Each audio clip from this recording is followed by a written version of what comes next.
Hey guys, Manny CA here. Got a Stoeger gun from a buddy of mine at the club and thought we would go over and do a action job on it. Then, since I haven't seen any online, I thought we'd do one today. Kind of show you what we do to smooth these puppies out. They're great guns already, but when you go to cock them, you know, the spring in there is just way too tough for cowboy action shooting, and that's what this gun's going to be used for. They're going to be using this for cowboy action. Very nice gun. You can see the stock on there is very nice. So, go through, I'll show you how you can do one of these at home without having to contract a gunsmith, because most time gunsmiths, they do a great job, but you're looking at 6 months, 3 months, you know, out.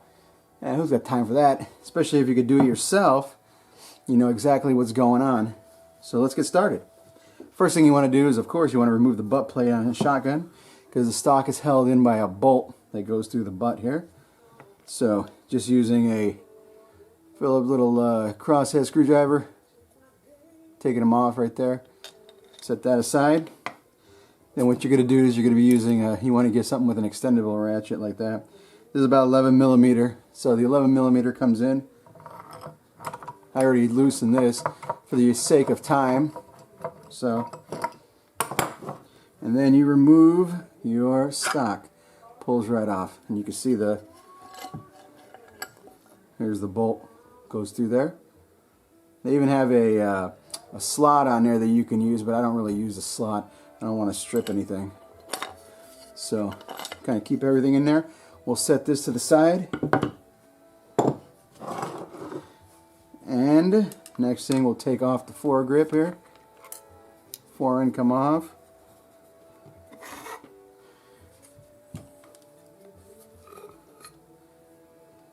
Break off the barrel. And we'll set the barrel aside for now. And we'll concentrate on the receiver here. Now, you can see here this was already done. And what we did was he wanted to go ahead and remove the safety that the auto safety on here, which is right in here. So what happens is when you cock this, there's a bar that comes right through here and automatically puts the safety on. He didn't want that because he's using it for cowboy action. So what we did was we took, and first thing to do is you always, we're going to remove this right here. This is the spring that we took off. And we shortened the spring so that way the cocking pressure was reduced, I mean, immensely. You can see here the hammers right here on the inside. So this is the cocking spring right here.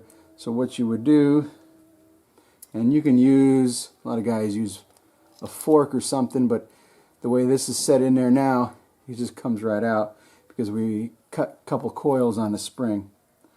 Another thing that we did was we cut the end over here. We just used a Dremel and we just cut it down. That way we disable the auto safety feature. Now, you know, manufacturers put that there for a reason. If you don't feel comfortable doing it, don't do it. This he's a cowboy action shooter. This guy's 20 years experience. He just wanted to have something that was a little fast on the range. So all he uses it for is on the range. So another thing we did is to make it smoother, we took and we cut a couple of the coils off of the spring, the cocking spring here. And we just used the Dremel with the cutoff wheel, and we just cut it down, and you can't really tell because we blued it. What you can do is Birchwood Casey, they sell a quick blue compound, which is great for stuff like this. Basically what you do is make sure it's degreased. Degrease your parts, and I use a Q-tip and dab it on the end. And this is the side we cut right here. Then we ground it flat, so it kind of looked like the original. A little bit of blue on there, can't even tell what happened. And then what you want to do is, of course, you want to hit it with a little bit of WD-40, and not for the rust preservative properties that it's got, but if I can learn how to speak today, but just to keep that blue shiny. And that's about it. Another thing guys will do is, if you've got a belt sander, you can take this and put it on like a bar like this, something like that, and then have this go around on the belt sander, touch it up, it'll thin the spring out and make it weaker that way. After you hit it with the belt sander, you could hit it with the buffer and then re-blue it. That's another trick to make your springs lighter. I like to cut it. We cut about 2 coils off of this, 2.5 coils, something like that. And what we did is we cut 1 coil at a time, reinstalled it in the gun, tested it out. He liked it. It was great. So same thing here, just to reinstall.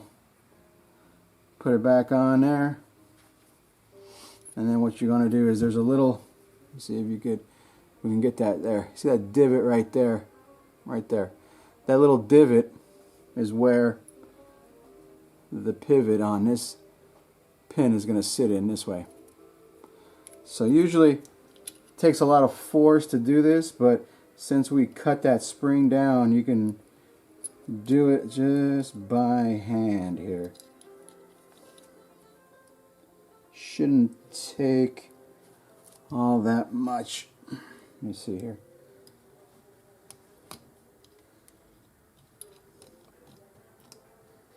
All you've got to do is get that to go through. There we go. Alright, so we've got that to snap back in. Now, he uses this exclusively, like I said, for cowboy action, so he's not worried about having the safety disabled. He's an experienced shooter.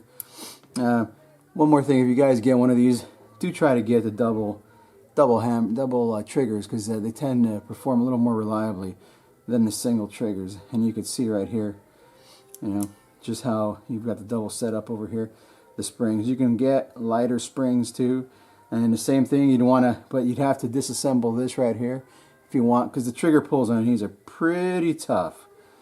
He didn't want to do that, but what you would do is you would take and you'd be able to, you know, decock the tension on here first, then you're going to come here, pop that out, and again, I'm sure they got replacement springs you can buy that are lighter. That'll give you a little bit more of a great pull, nice thin pull. But that's basically all we do on this guy right here. One more thing, that's on the shotgun side though. On the barrel side, I'll show you something else. Another thing what you want to do is, these are the lugs right here where everything mates up. So you see these? You can tell we polish these off. So what you want to do is you want to polish. These were all blued and they were really rough, but like I said, this gun is, for the price, it's a great gun. Take and just kind of polish these off. Just use a Dremel. You use a Dremel, and I've got a little buffing wheel right here. This is kind of like a little Scotch-Brite on wheels. And this thing, just take it and just hit it. Boom. Through the inside. These 4 rails right here. You know, now you don't want to. You're not removing material. All you're doing is just polishing it up. You can use a little. I was using just a little toothpaste, white toothpaste, Colgate toothpaste, and it did a great job. Polish it off. The edges are still sharp. There's no rounded corners. That's what you're looking for. Oh, and one more thing, another trick. If for some reason, this is your cocking lugs right here. If for some reason you guys pull the trigger while you're working in these, and you'll see the firing pins are out. It's going to be impossible for you to put the gun together until you get these 2 back. These are the cocking mechanisms. So what you want to do is use a piece of, I got a solid brass rod, and you just kind of manhandle them back like this. Boom, you'll get them back in. That's a quick way to get those things back while you're working on them. Another thing, on the foregrip now, same thing. Yeah, and here you kind of can see how rough they make these guns right here. You can just see the machine work right here. But like I said, I mean, I think he paid $350 for the gun after they had a rebate or something. $350, $380, somewhere around there. And for that price, these guns are well worth the money, because a little bit of work on your part and you can get this thing going. Another place right here, you see these, how these are all shiny? We hit that with the buffer. And what we did, we took and we just buffed right here, and a little bit inside here, a little bit on here. But basically, you want right in here. See that? Because that's where it comes into full contact. See that? So, right there is where it's back and forth, back and forth. And that's what you want. You want those 2 areas to be very smooth. See? So that would be what you would polish up on these things. Alright, that's what we do on the receiver and the foregrip. one quick thing on the barrels now. Brownell sells a lapping kit, forcing cone kit to smooth these out. What we do is, and this is a heck of a lot cheaper, just take a couple of shells that you fired out of the gun, and I start with, we got 400 grit paper, wet paper, wrap it up, just like we're doing here, around the shell, and just go to work. You know, put it in a vise. We usually use a vise, and just kind of hone it. Go all the way in, all the way out, as much as you want, all the way down. You don't really have to go all that far. Usually we insert them up to just about the brass area, and that's all you need. Back and forth, back and forth. Make sure you get it wet. Use a little WD-40 on here, some kind of oil, anything you want, and then finish it off with the 600 grit. And I tell you, these things become like butter. We're gonna show you. We're gonna take this out to the range and do some shooting with it a little bit later on. Just go in there, and I mean, it's all you do. See? And I mean, you can sit here and do this as long, or as long as you want, or just to get them buffed up a bit. And I mean, these things are great. And always work slow. You know, check out your work. Oh, another area. Forgot to mention, you guys. Another lug area right in here. This is where it locks up. You want this area to be polished out too, and you can see we did that right through here, and the face of this one also. Oh, another thing is the ejectors. You see this right here? This little piece of metal right here kind of pops out. That's the manual ejector. See that? When we first got this gun, this thing was just tight. I mean, very, very tight. So what we did was, they've got a set screw. You can see it right here. Remove that set screw, and this whole unit just pushes right out. And all we did was we just took some 600 grit sandpaper, worked it down. Now look, the thing is back and forth on its own, not sticking, not anything. So just something for you guys to think about.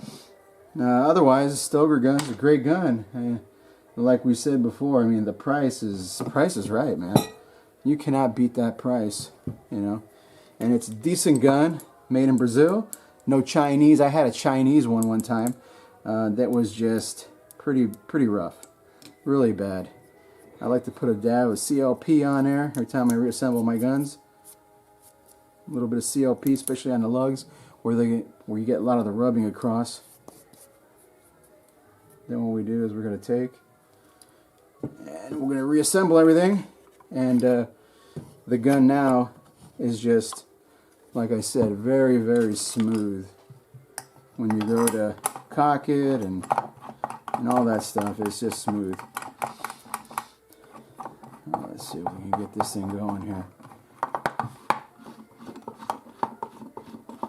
But yeah, once you get everything set up and you run a couple of, maybe 100 rounds through the gun, you'll see it just gets even better. It's just really smooth. There we go. Get this gun together, I'll show you just a little bit on how smooth everything tends to run and flow on this gun. There. Now, watch this. When you break it open, it just kind of falls right open. And that's what you want. And then when you go to close it, look at that. One hand lock up. See that? And that's just from polishing those lugs. So, and the force to cock them, when you put them in there, when you're loading up your ammo, grab a couple of these here.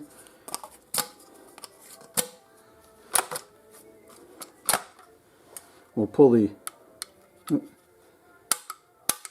triggers, and then the force is just so light, and see how they just pop right out.